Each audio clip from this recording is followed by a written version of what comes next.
Our service this morning, if you got to see some of the introductory video right at the top of the hour, is a congregation, a church in Romania called Circofalva, a little town of Circofalva, a Unitarian church there.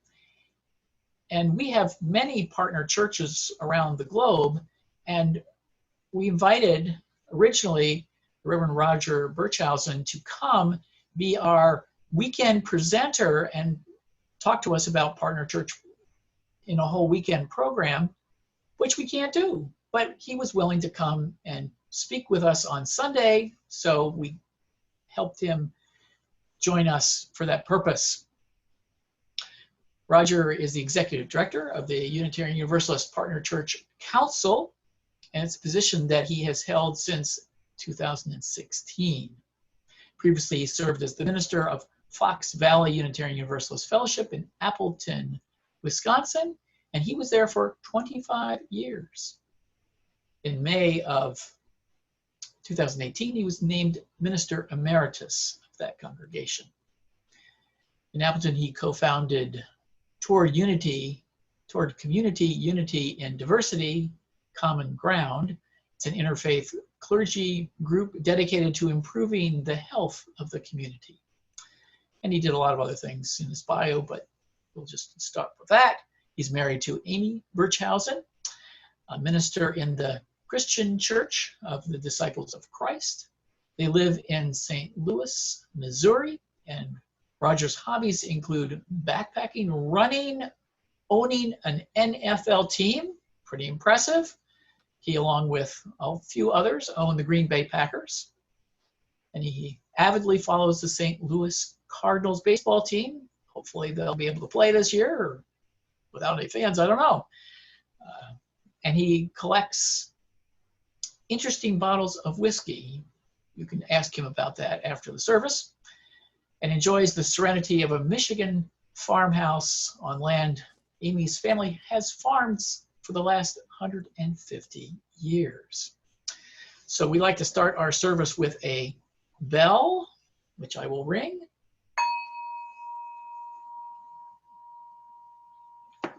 And Roger will unmute himself and will be offering our.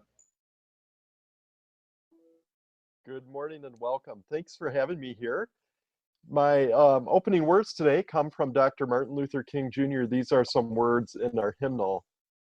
In a real sense, all life is interrelated. All are caught in an inescapable network of mutuality, tied in a single garment of destiny.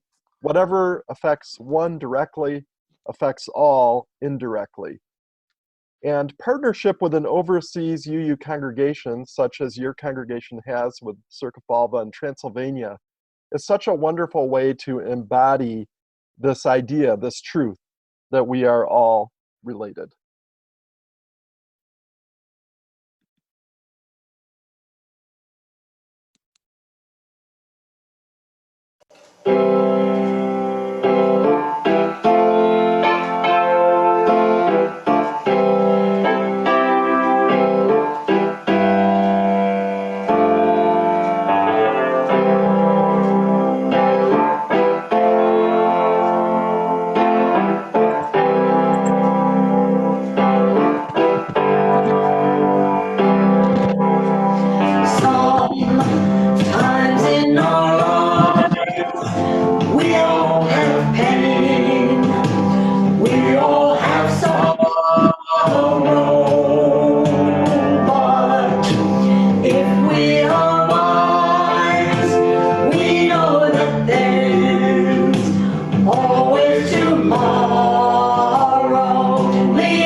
If I have things you need to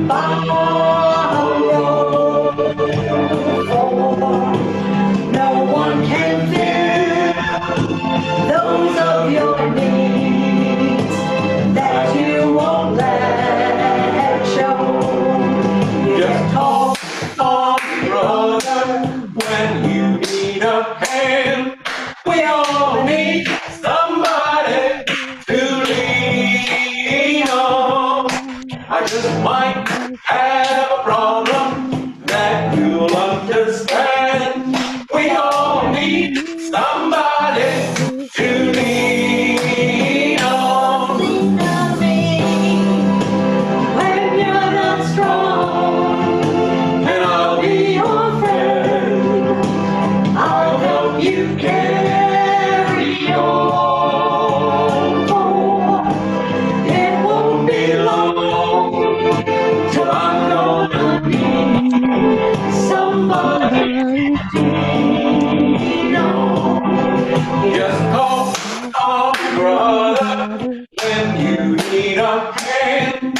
We all need somebody to lean on. I just might have a problem that you'll understand. We all need somebody to lean on. if there is a load You have to bear that you can carry, I'm right up the road. I'll share your load if you just call me. Call me, call me. You just call me, call me, call me. You just call me, call me, call me, call me, call me.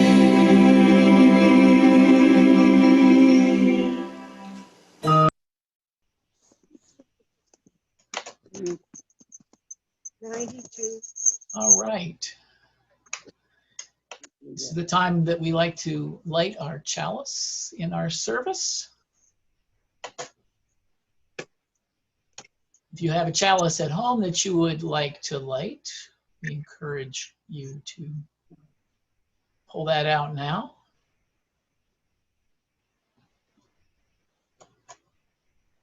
And we like to light the chalice with some words. So there we go. Welcoming all free seekers of truth and meaning, we gather to excite the human spirit, to inspire its growth and development, to respond morally and ethically to a troubled world, and to sustain a vital and nurturing religious community. We have a song to sing together. It's a traditional song from Transylvania.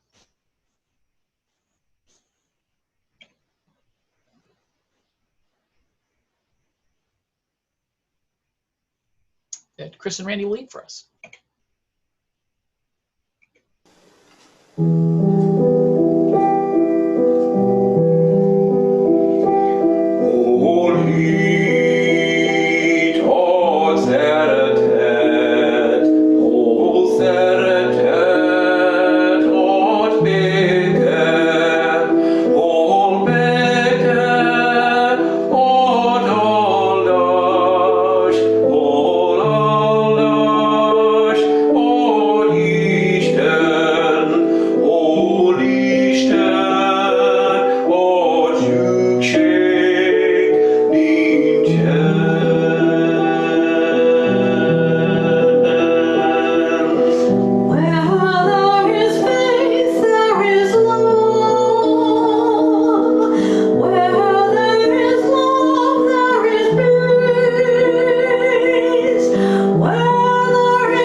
Okay. And welcome again to our service. One of the ways that we really enjoy welcoming people is by allowing guests and visitors to introduce themselves. If you would like to introduce yourself and say hello, or if you have a guest with you or a friend who is visiting that you would like to introduce, you could raise your hand. Remember, on that participant screen, you can raise that little blue hand, and then we'll see you and know that you'd like to introduce yourself. So if anybody would like to introduce themselves, this is your chance, and Chris Jensen will unmute you.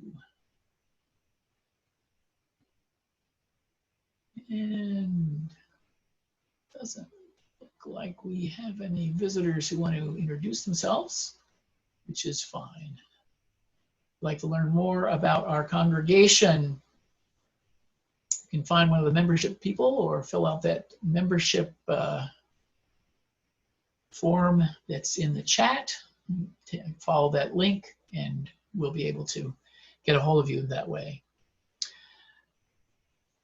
We'd like to have you greet each other as part of our service as well.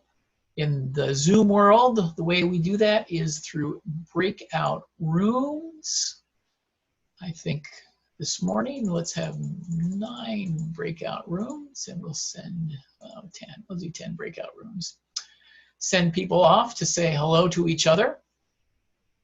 And I will do that now, and we will unmute you as you go into the breakout rooms. Our tradition is to move stones during our service. I will move 1 stone here so that you can start the joys and sorrows process. You need to. The way that we do joys and sorrows in our service is to share significant personal milestones in our lives. You can do that on our website at any time. There's a joys and sorrows section on members.albanyu.org. And we can include those in the service. If you want to share a joy or sorrow now, you can raise your hand, those little blue hands there that are on the bottom of the participant screen. Also, if you want to put a joy or sorrow in the chat, that's another thing to do.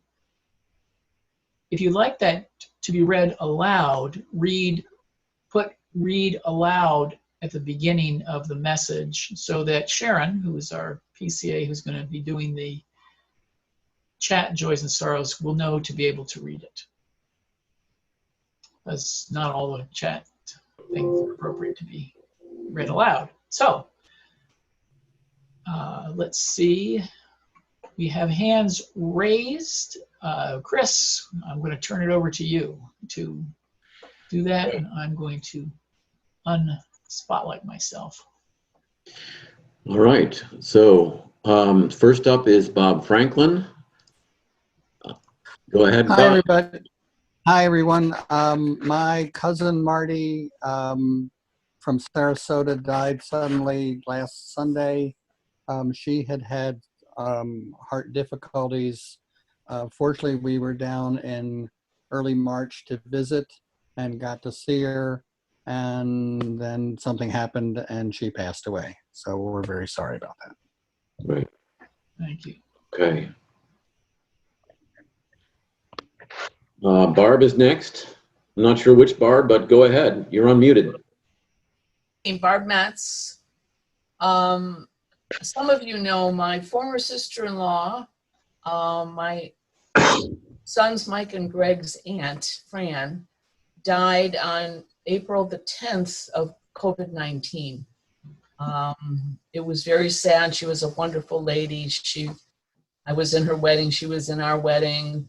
We kind of grew up together in college, and beautiful, intelligent, lovely lady that died by herself. She died alone. So sometimes living alone can be a hazard too. So just keep her in your thoughts. Thank you. All right. And next we have David Stone. Oh, they don't look like they're unmuted. They're unmuted. Oh, sorry, that's the wrong person. Go start again. Go ahead. Okay. Sorry, it's Sandy here. And many of you know or heard a week or so ago that my 95-year-old sister had been in the hospital after several strokes, and she passed on Tuesday peacefully. Having said all along that I would not go to Connecticut to be with my brother-in-law and their son and daughter-in-law, Tuesday afternoon, I said, I can't not be there. So we washed up on Thursday morning, got in the car, drove to Wethersfield, got out of the car, went to see them. About an hour and a half later, turned around and came home again without ever getting out of the car, except for that one time. But it was one of those things that just had to be done. And I'm so glad I did. And last night we had a Zoom memorial with grandkids and nieces and nephews and everything. It was really wonderful. And great grandkids. Great grandkids, yeah. It was great. Great, thank you. Okay, Sharon, have you got some to read from the chat? And she probably needs to make sure she's unmuted. Okay. So Tanya Hoteling says that a friend of hers, Becky, is in hospice now, and that's a sorrow. And from Christine Vanderlyn, hold on one second. Things are moving here.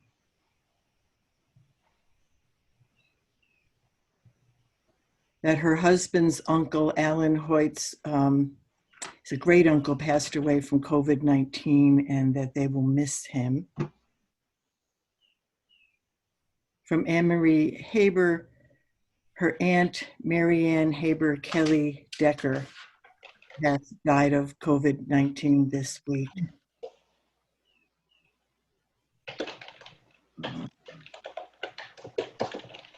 There is a joy from Patty Jo that she's working with Reese Satin and Peter Meitzner on a woodworking project with masks and gloves.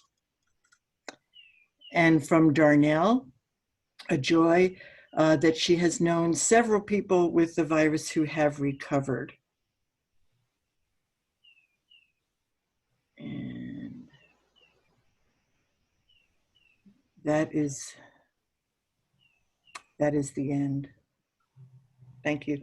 Okay. Thank you very much. And we like to share one more stone. Sam, we've virtual stones Earl. being moved here. Move one more stone for all the joys and sorrows that have been left unspoken this morning. Let us hold all that we've heard, read, and felt in our hearts.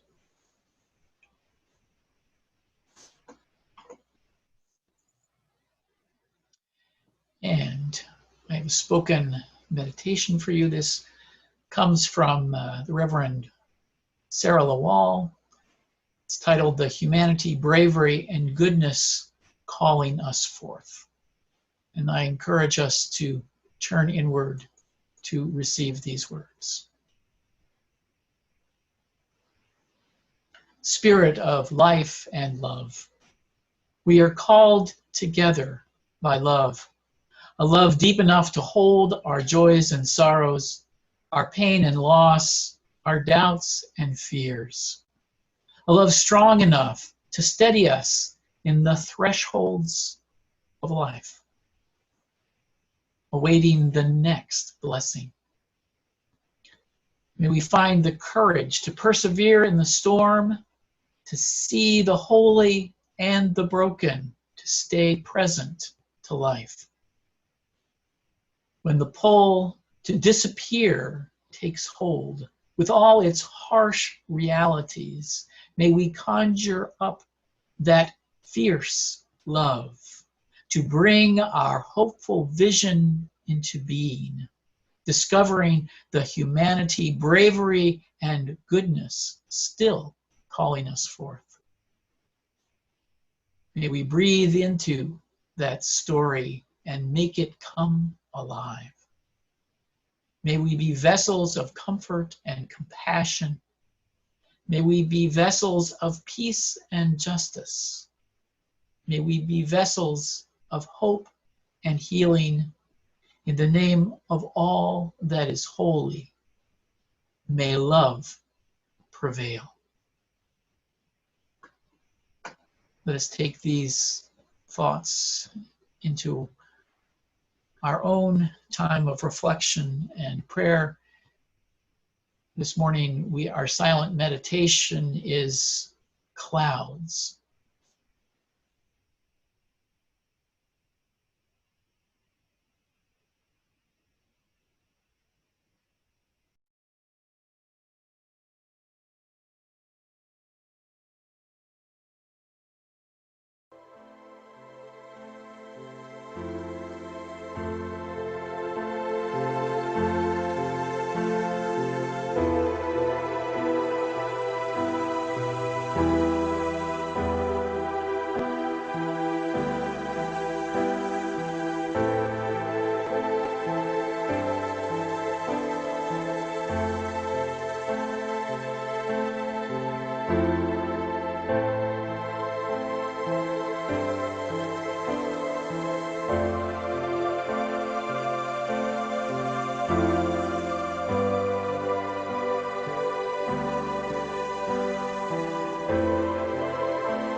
Our wisdom story comes from our guest presenter. It's the book, The Treasure, and he'll introduce it. Good morning. I'm going to tell you today one of my most favorite stories in the world, and the story has many different versions of it. This is one of them, called The Treasure by Yuri Shulevitz. Really a beautiful picture book. I hope you get a chance to see it sometime if you haven't. And this story comes from Poland in Eastern Europe, not too far from Transylvania. It is a story that goes back many, many centuries. As you can see, they're traveling by horse cart, not by car or train or plane. The story is a story of a rabbi named Isaac in the city of Krakow in Poland. Now, Isaac was very poor, as was just about everybody in his congregation, in his synagogue. In fact, they were so poor that many nights they went to bed hungry. Well, one night when Isaac went to bed, he had a dream. And in that dream, he he dreamt that he had traveled very far for many days to the great capital city so distant from Krakow. And in his dream, there was a spot near the palace where it turned out there was a great treasure buried. And so he dug up that treasure in the dream and he found coins and jewelry and just amazing, amazing treasures. And of course, he was never hungry again. Well, he woke up the next morning and he thought, that's just a dream. Weird, but just a dream. Well, then the second night, he goes to bed hungry and he has the same dream. Again, the next morning, he thinks, it's just a dream. Weird. Then the third night, he has the very same dream again.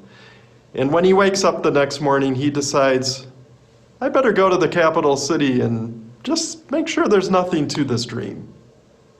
So he decided to travel to the capital city. It took many days. Mostly he had to walk. Once in a while, he'd get a ride in a horse cart.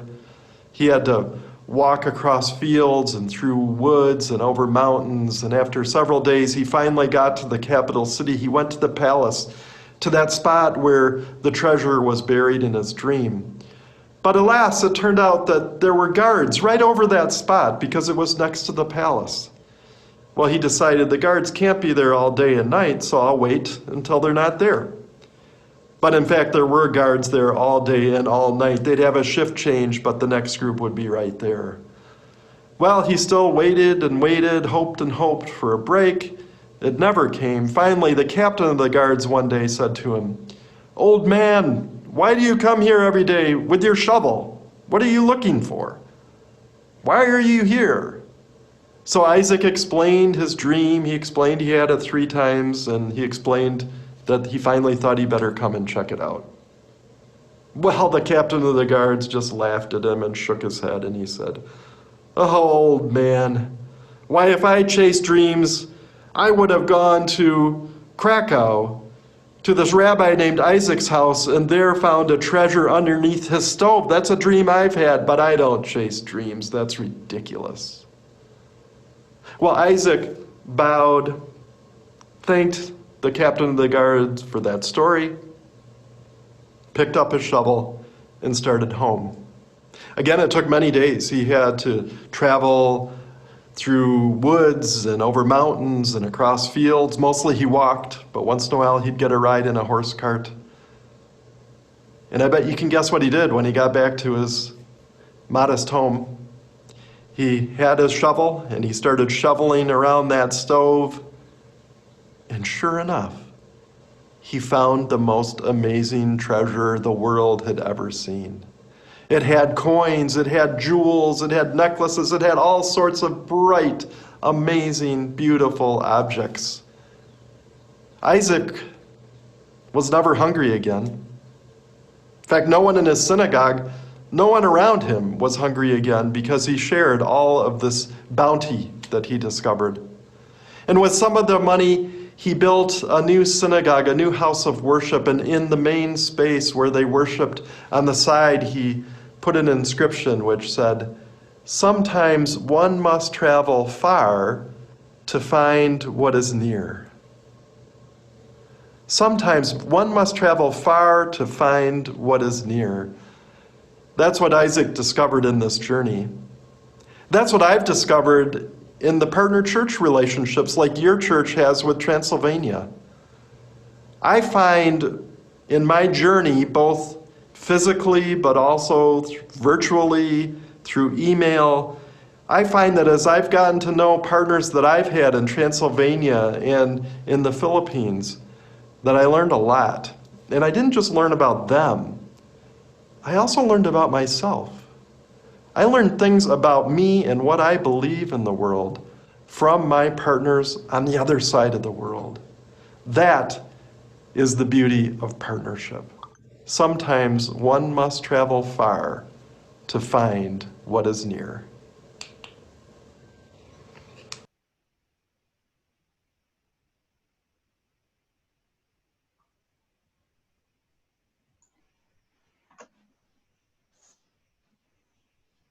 And there's Dave, and Dave's going to share with us a little history of our partner church relationship. Oh, What a surprise. I didn't know I was going to do that. Actually. Oh, okay. Well, maybe I wasn't clear.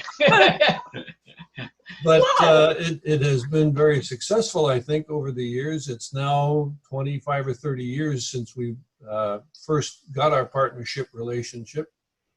Their members and their clergy have been to Albany on numerous occasions. Most recently, a couple of years ago, when the minister and 2 members of the congregation came to Albany for about 10 days, and we had a wonderful time. And then our church choir went over now in 2010 and spent 2 weeks traveling throughout Transylvania and other parts of that general area in Europe, singing at Unitarian churches. And then going back again in 2018, a group of about 12 of us, I think, went to the village and had a wonderful time there. We did some touristy sorts of things for about a week, and then actually spent the remaining several days, 5 days, I think, living with families in the community and in the congregation. It's been an excellent experience. Barb and I have enjoyed it immensely, and hope we continue with this relationship long into the future. It's well worthwhile. All right. Well, thanks so much, Dave, for that recap. And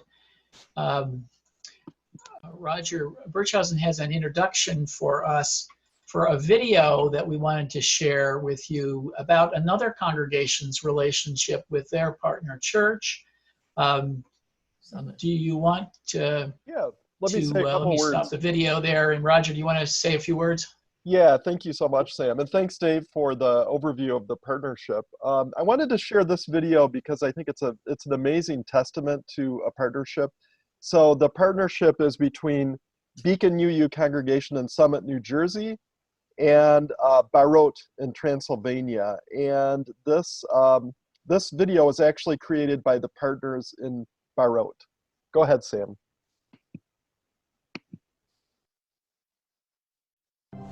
First of all, I have to say I am so grateful because this partnership. Thanks to this relation, I feel first the calling. I want to be a minister. So what is partnership about? Ultimately, it's about love. Being in loving relationship so that we can learn from one another, support one another, grow as individuals and as communities. I believe our partnership is a spiritual connection. It's a partnership between equals for the purpose of spiritual growth. I learned that spiritual partners use their delightful experience together, as well as their power struggles to learn about themselves and change themselves. Our partnership gave a lot to me so far. This scholarship helped me and also other 30 college students to buy expensive books which we needed for our studies. It also gave me beautiful memories which I cherished and could share with other Unitarian people from Summit. It gave me great friends with whom I share my religion. It's a really nice way to bond with kind, lovable people from all around the world. I express my appreciation to all those who created and have maintained this partnership since 1992. It means a lot to our congregation. Thanks to this partnership, we have made long-lasting friendships. We have become acquainted with each other's culture, habits and lives from which we could take mutual examples. We wish this relationship to grow stronger and to develop in the future. What makes our partnership program so special? Obviously the people, the mutual respect, the bonds that have been created between the adults and the youth are indispensable for both of our congregations. You have changed our lives so much just by being present. As a good friend once said, this isn't only a change in our vision or points of view, it is also a change in our perspectives and somehow a return to a finding of our true own selves. So thank you for the everlasting memories and thank you for being there. Someone once said each friend represents a world in us, a world possibly not born until they arrive, but by meeting them a new world is born. And what is our friendship about if not this? We are struggling with our language difficulties as well as our differences in culture or our theories. And yet, beside all of this, we have a strong bond which we created together, and this is what we call friendship. Thank you very much for all your help. I'm very hopeful for this brothership because I got a lot of beautiful things from it. With the help of this brothership, I've been able to improve my English better. A really big dream came true for me when I could visit the USA and I made a lot of friendships. Thanks to this, I became more sociable and now I don't have any problem to speak and make friendships with foreign people. I'm really grateful for this opportunity to meet a lot of wonderful people. If anyone asks me what comes into my mind when I hear the word America, I will simply say Summit. It's a community for where I got many adventures and memories. My door will be always open in front of all of you guys.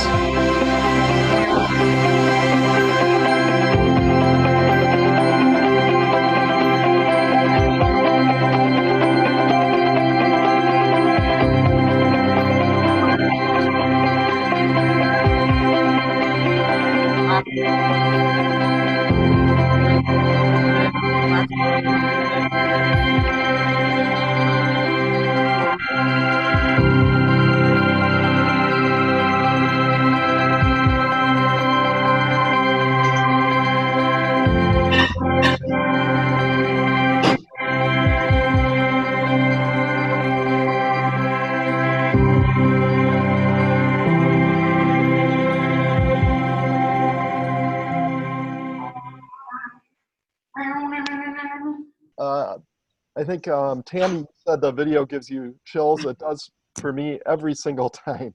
It's such a great testament to partnership.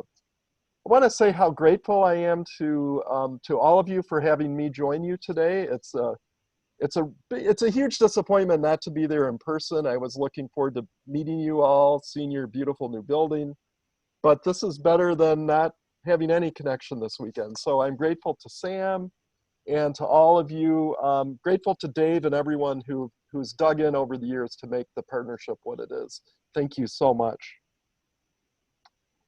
So I was thinking these past few weeks that in case we somehow missed the fact that we are all interconnected, along came COVID-19 to hit us in the face with this reality yet again. We are in this together because the novel coronavirus has found a perfect home in Homo sapiens, wherever we are, whoever we are in the world. The virus doesn't care if we're Chinese or Italian or Transylvanian or American or Nigerian. It doesn't care what religion we practice. It doesn't care whether we're rich or poor. It just wants a warm human body in which to live and multiply. And this is not to say that COVID-19 impacts all of us the same. It most certainly does not. In St. Louis, where I live, the virus has spread much more widely and much more lethally on our city's north side, where disproportionately African Americans and poor people live. You can travel just 3 miles north from my house and be in a zip code where life expectancy is 20 years shorter, and that's before COVID-19. Centuries old, deeply entrenched systemic racism continues to have the same results: poverty, subpar education, and all of this magnifies the virus's impact. So yes, we are in all this together, and some of us, certainly me, are privileged to be shielded, at least to some degree, from the calamity that is COVID-19, shielded by my privilege and prosperity. Well, our UU partners in places like Transylvania, Northeast India, the Philippines, are really more vulnerable than most of us to the economic impact of this. Their medical systems are more easily overwhelmed, but at the same time, there are at least so far vastly lower rates of infection and death in the places that I just named. May this continue for them. What's interesting to me is it is clear in conversations with overseas partners that they are really worried about us. They see that the USA is #1 in COVID-19 cases and deaths, and they have sympathy for us, a sort of similar sympathy that I experienced from our partners after 9/11. So in one strange but good way, the pandemic is turning the partnership world upside down. So let me explain this for a minute. And to start, I need to go back and paint a picture of the beginning of partnership, or the reigniting of partnership in the early 1990s. So in December of 1989, the communist government in Romania, where Transylvania is, fell, and partnership almost immediately rekindled. Well, at the time, our Unitarian kinfolk in Transylvania were really struggling, and so were their churches. Years of government oppression and economic devastation left many of them poor. Much of their church property had been seized. The buildings that they were allowed to keep were in terrible disrepair in many cases. The church had to pretend that they had no history, even though they had 400 years of history. Something like 1/3 of all Romanians was a government informant. And of course, that was true within Unitarianism as well. So distrust was rampant within their churches.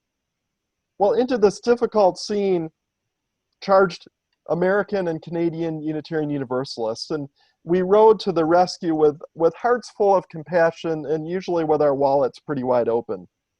Too often we called most of the shots. We gave money to projects sometimes that we thought they needed, but they didn't really need. And in many cases, we saw ourselves as the saviors of Transylvanian Unitarianism. And probably, to be honest, some of them felt the same way about us, but that's wrong. I mean, we helped them, make no doubt. We helped a lot. But Transylvanian Unitarianism was saved by the only people who could really save it, Transylvanian Unitarians. Well, all of this, unfortunately, baked into partnership the idea that American Unitarian Universalists are helpers, and our Transylvanian partners are recipients of our help. For the past 15 years, the UU Partner Church Council that I'm executive director of, along with the Hungarian Unitarian Church, has been trying like crazy to pivot from that mindset to the idea of true mutual partnership. In a mutual partnership, each partner gives some of the time and receives some of the time. Often when we give, we're actually receiving, and vice versa. It's all mixed in together. It's a constant dance, like a good mutual marriage. The hymn from our gray hymnal captures this so well. From you I receive, to you I give, together we grow, and from this we live. Sometimes I feel like we're making progress, like when I see this amazing video created by Beacon UU's partner. But sometimes I feel like we've hardly gotten anywhere. Like when a year or two ago, a US partner wrote me to say, we're done with the partnership. We just don't feel needed anymore. What? It's like they felt badly because their partners were doing better now and weren't in such need. What a terrible misunderstanding of what partnership is all about. So the coronavirus hitting us in the United States so much harder so far kind of turns this we help them idea on its head. They want to help us with their prayers, with their encouragement, with their compassion, with their reaching out. I don't know about you, but I could use that kind of help. And they could probably use some help from us too, sure enough, as they really struggle with the coronavirus economic impact. And if, I hope this doesn't happen, but if there are a spike in cases there. For me, I believe that North American partners have gained at least as much from our partners in Transylvania in this partnership exchange. I know I have. Here are a few things I've gained. A deeper sense of Unitarian Universalist history, like 250 years deeper than I had before. I've gained a wider sense of who our faith might appeal to, not just people kind of like me here in the United States, but in Transylvania, villagers, in the Philippines, subsistence farmers. Maybe our faith has a wider appeal here. I've gained another picture of Christianity from the one that's too often in my head. I remember participating in a communion service there in leadership, and I hardly ever even do communion. And getting that sense, this isn't some magical thing. It's celebrating the story of Jesus, the teachings of Jesus, and how we might put into practice those ethics. It's celebrating community. I've gained lifelong friendships, including a soul brother who was a partner church minister there. I've gained a deep sense of connection to our kinfolk and faith. Now, their version is different from our version of Unitarian Universalism, and those differences are fascinating. And there are likenesses as well, and I find my spirituality has gotten deeper by wrestling with the differences and observing the similarities. And kinship with overseas Unitarian Universalists in Transylvania and elsewhere reminds me yet again of that basic truth that we are all related. What affects one directly affects all indirectly. So maybe out of all this, for me, most powerful is that I've learned actually about myself, about my personal faith. Yes, sometimes one must travel far to find what is near. Albany friends, I invite you to seize the opportunity that this pandemic provides to connect more deeply with your partners in Circapalpa, to connect as equals. Receive their love, their care, their compassion. Offer your love, care, and compassion back. It's not going to be possible to travel there for a while or to have them visit you. So find other ways to connect virtually. One idea I suggest is starting a closed Facebook group that's open to you and to them, where you can post about a beautiful spring day in Albany and how you're doing, and they can do the same. The world needs all of us to find deeper ways to connect. May you and your partners in Circapalpa find new, deeper ways to connect as equals in mutual partnership. May you find out yet again that you are truly kinfolk. May it be so. Thank you so much. And we're moving towards the close of our service. I would like to add a few memories and reflections to Roger's words, but I'll refrain from that for another day. Just to add one thing, that the experience of being in the village and feeling the sense of community, even though they worship differently in a different language, there's definitely a warmth and a connection that is, and a sense of what Unitarianism is that unites us as well. This is a time in our service that we first move to for the offering. Wanted to share with you some options to support our congregation, support the work that we do. We actually do have a budget item for our partner church, and then we do try to have an ongoing supportive relationship with them that has a financial component. One of the ways you can support our congregation is through albanyuu-donate, that little tiny url.com up there. And another new and different way we have to support our congregation is through texting.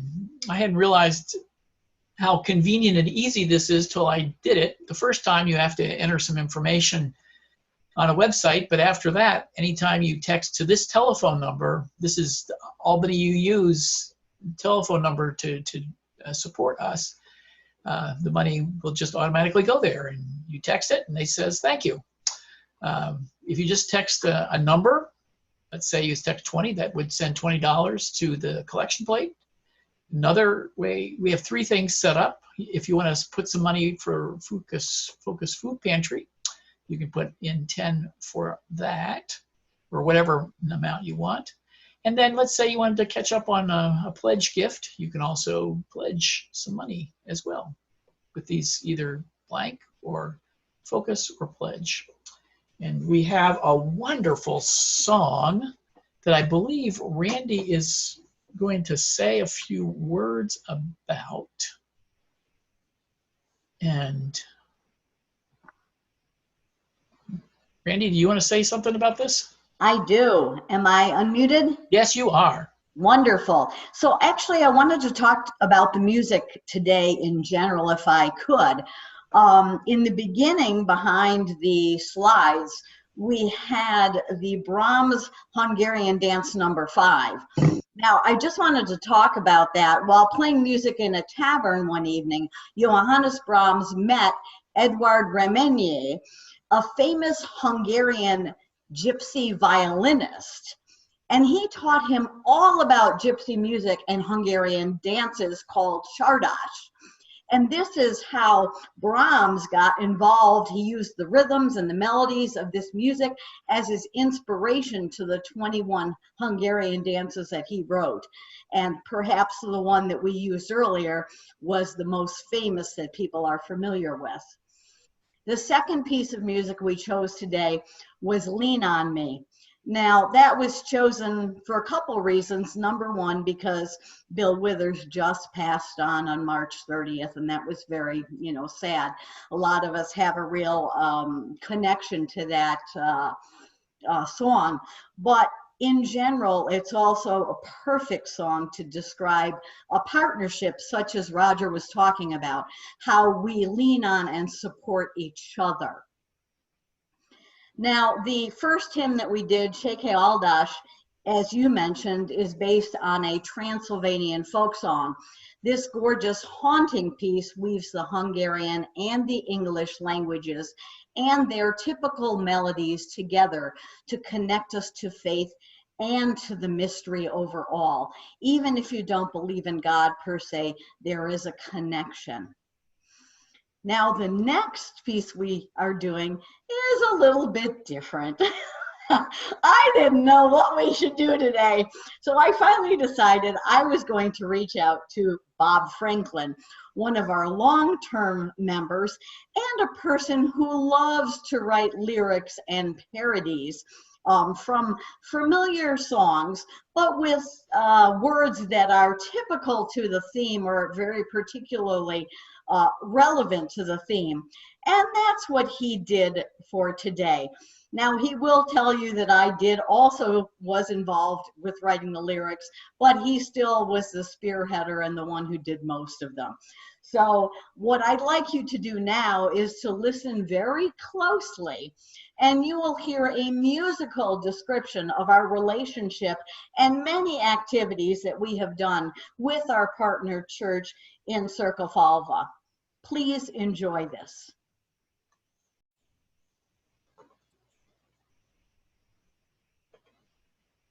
There is a church, it's in central Romania. It's in a region that's called Transylvania. A visit to this church I do recommend. That's what you do with your partners and friends. Lessons in English were one way to reach them. Our Peggy Slocum did travel to teach them. Gifts which you give often come back again. That's what you do with your partners and friends. Worshipping, singing, the trip with the choir, fixing the roof and dessert by the fire. See just how easy two cultures can blend. That's what you do with your partners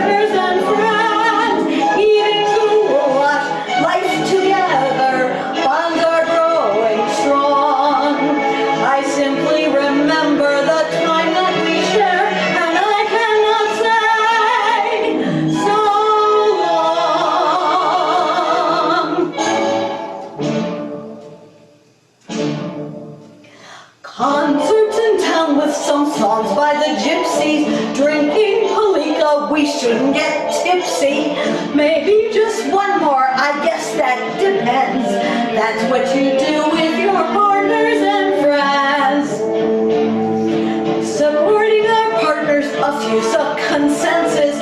Raising some money to help with expenses. Giving in kindness will pay dividends. That's what you do with your partners and friends. Sharing our values with these Unitarians. Talking till dawn, though we don't speak Hungarian. Parting in friendship, the trip finally ends.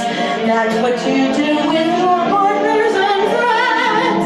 Eating goulash, life together, bonds are growing strong. I simply remember the time that we shared, and I cannot say so long. Eating goulash, life together, bonds are growing strong. I simply remember the time that we shared, and I cannot say so long.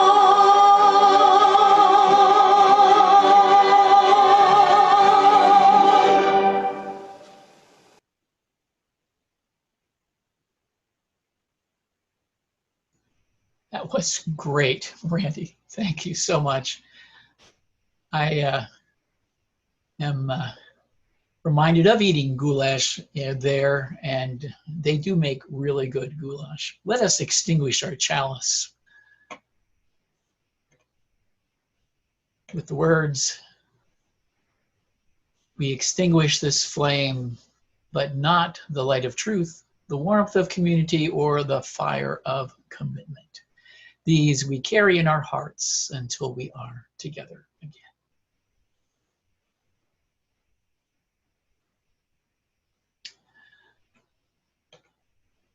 And Roger has a few parting words for us. I'll close with the sign of peace from sign language, which looks like that. Again, I'll do it. And to me, it has the sense of the difficulty in life sometimes, and then the places that we can find serenity. And even at this difficult time, there are places in our lives where we can find serenity, particularly through connection. And so I invite you, as I say go in peace, to think about the ways you can connect near and far. May you go in peace.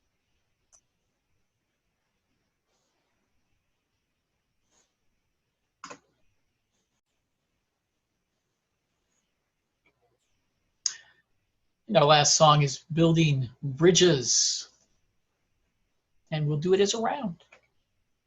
The next song we're going to do is Building Bridges. It's a round, and we thought the lyrics were perfect for a service about the partner church.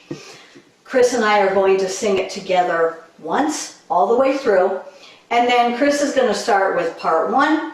I'm going to come in on part 2, and then we're going to continue part 3 and 4 for a total of 4 more times, and then end in unison at the end. Please join as you can.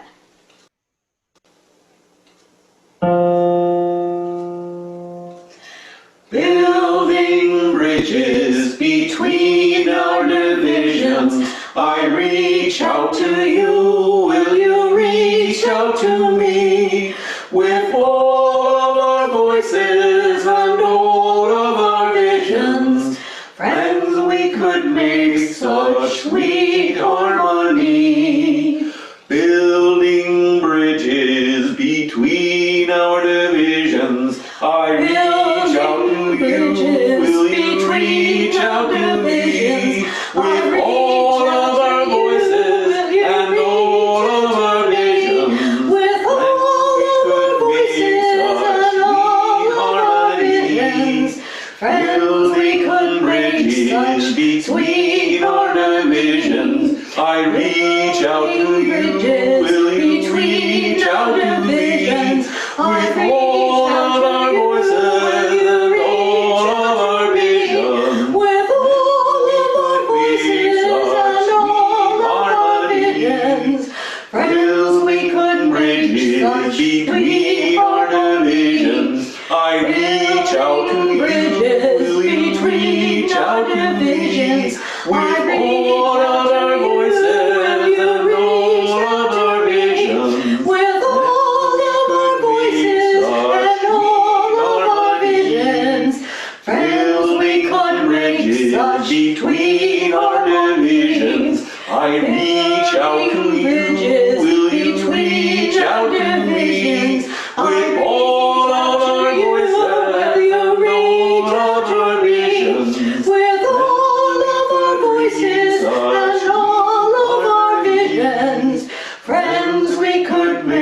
such sweet harmony. Friends, we could make such sweet harmony. Friends, we could make such sweet harmony.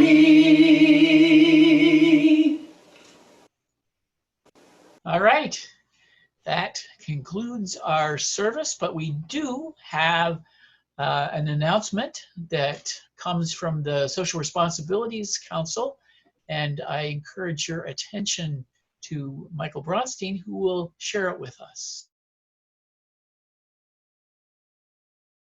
Hi, I'm Michael Bronstein from the Social Responsibility Council of the First Unitarian Universalist Society of Albany, and I'm contacting you with an appeal. I'm asking for support for the Albany area food banks.